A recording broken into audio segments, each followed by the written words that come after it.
So here's our phylogenetic tree, and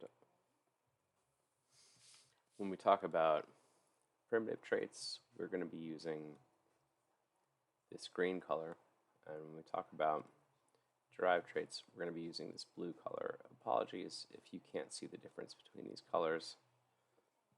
I can, so I'm using them.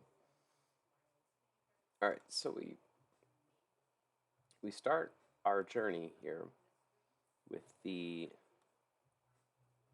primitive trait at this node at the very beginning of our tree. And we're going to call this primitive trait, we're going to call it a large four-chambered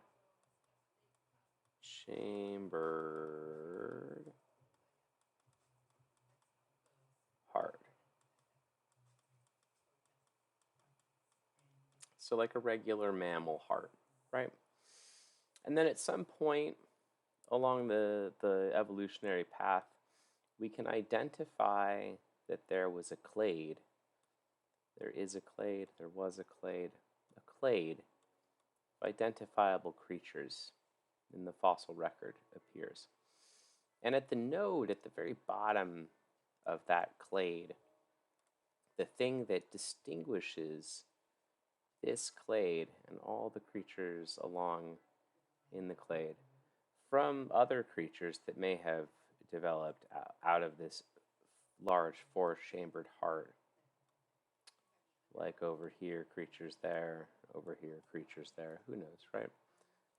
Let's erase these so they don't interrupt us. So we have a derived trait here, and that derived trait, we will call it bipedalism. So all these people are bipedal, all these creatures.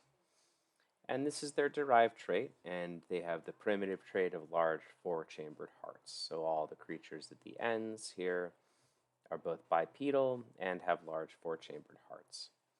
Sometime later in the evolutionary tree, we have another clade that we can identify in the fossil record, and we'll call this clade 2. Clade 2 has a derived trait here at this node, and the derived trait of clade 2, we'll say, is large brains.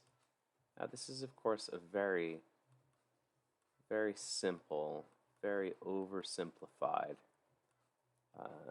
phylogenetic tree here with some very simplified examples. But I want to make a point. Here's the point here. Now, large brains are the derived trait of clade 2.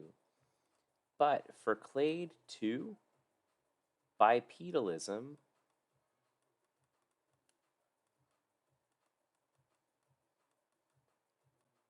is a primitive trait. Whereas for clade 1, bipedalism is a derived trait. Now, clade 2 also has the large four-chambered heart as a primitive trait. It has both of these as primitive traits, and its derived trait is the large brain. So there's overlap between primitive and derived traits based on which clades we're discussing. So if we're discussing clade 1, bipedalism is a derived trait. But if we're discussing clade 2, bipedalism is a primitive trait because they inherited it from the common ancestor that they share with clade 1, which lives right here. This is the common ancestor of both clade 2 and clade 1. Now, when we move all the way out here to clade 3, which some later time in the fossil record, we have discovered an identifiable clade here, and now clade 3, they're primitive traits. We have the large four-chambered heart. we have bipedalism.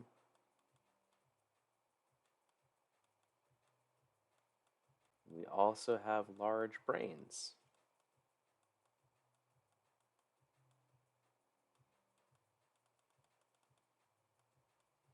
These are all primitive traits to clade 3 because all of those traits they inherited from their common ancestor here, the common ancestor of clade 2 and clade 3. And that common ancestor had all three of these traits: the large four-chambered heart, bipedalism, and the large brain, meaning that these are primitive traits for clade 3. Now, what is clade 3's derived trait? Let's say clade 3's derived trait is tentacles.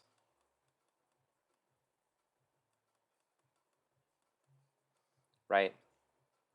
It doesn't matter what the trait is. The point is that all of the creatures here in clade 3, the ends here, here, and here, all of those creatures will have tentacles as a derived trait, and the large four-chambered heart, bipedalism, and large brains as primitive traits.